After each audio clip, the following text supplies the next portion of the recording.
तोहफे के तौर पर भेजा।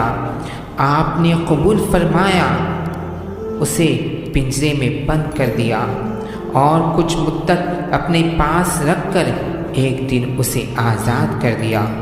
लोगों ने पूछा, हज़रत आपने इसे आज़ाद क्यों कर दिया?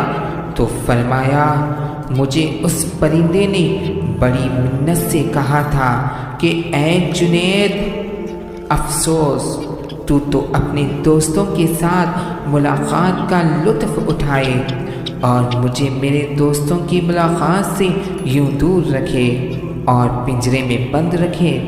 मुझे उस पर रहम आया और छोड़ दिया।